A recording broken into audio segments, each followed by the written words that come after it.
Okay, so we're aware, and awareness is always step one when it comes to personal safety and empowerment, right? We want to be aware. We need to be self-aware. We need to be worldly wise.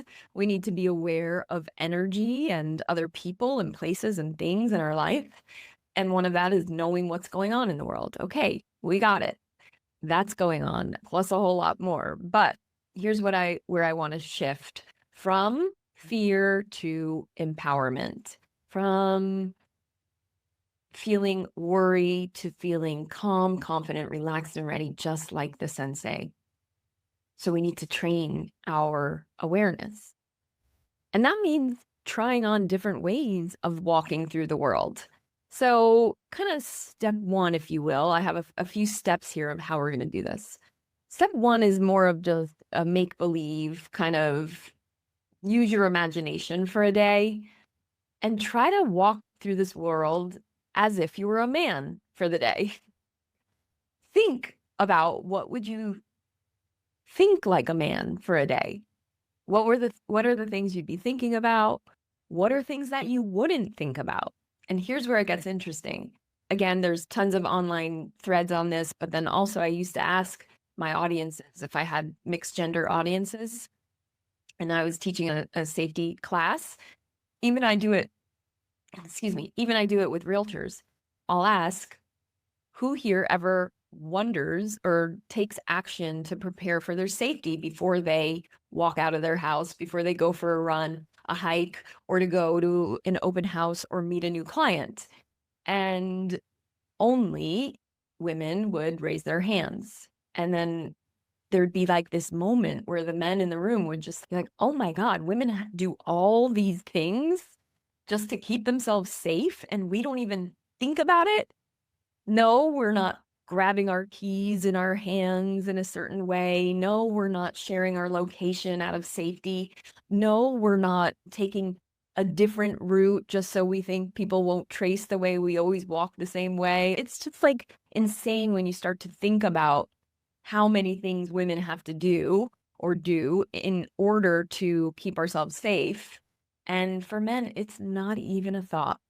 So not that I don't want you to keep yourself safe for a day, but I just want you to have the awareness of what it would be like not to have to worry about your safety. What would that look like? What would you do? Where would you walk? Where would you go? Who would you speak to? What kind of confidence would you have for no reason at all? Would you raise your hand in meetings more? Use your voice to speak out? Set a boundary really powerfully if you needed to? What would you do? How would you walk? How would you talk? How would you think? And try that on just for a day. See what it feels like. Maybe there are things that you can adopt in that way of being. And I'm not telling everyone that we should lean into our masculine, or I'm not even talking about that kind of stuff, masculine energy versus feminine energy, because feminine energy is actually very powerful. But just the whole idea of gender roles in this country and for most parts of the world. What is it like to move through the world in a man's body? Try it on. And if you do, please reach out to me and let me know how that goes. Maybe we'll do 24 hours where we just act like a man and see what happens. Okay.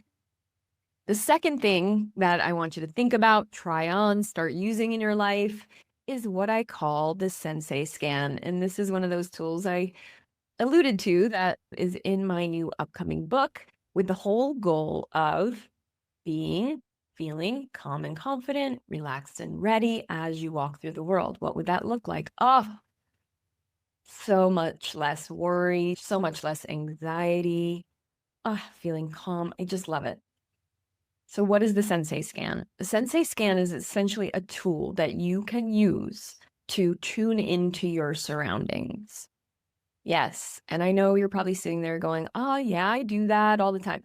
Yes, you probably do, but also we've been extremely distracted by the beeps, dings, pings on the phone, constantly all day long, social media, etc., that we're not doing it enough anymore.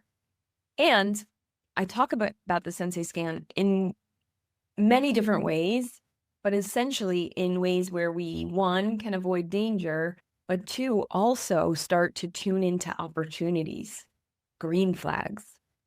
being able to read people's energy. So we know the right person to talk to help us out with something. We know exactly the right time to speak up in a meeting. We know which tone to land with and how to get in with the right person. It's just can open up a world of ideas and really tapping into your intuition on such a deep level that you live your life guided by it most of the time, not on occasion, which I bet some of you feel like right now.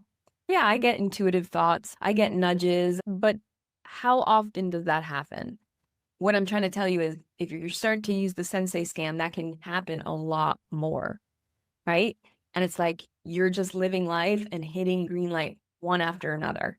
That's what it feels like to move through the world with that much intention, discernment, and intuition guiding you. Okay.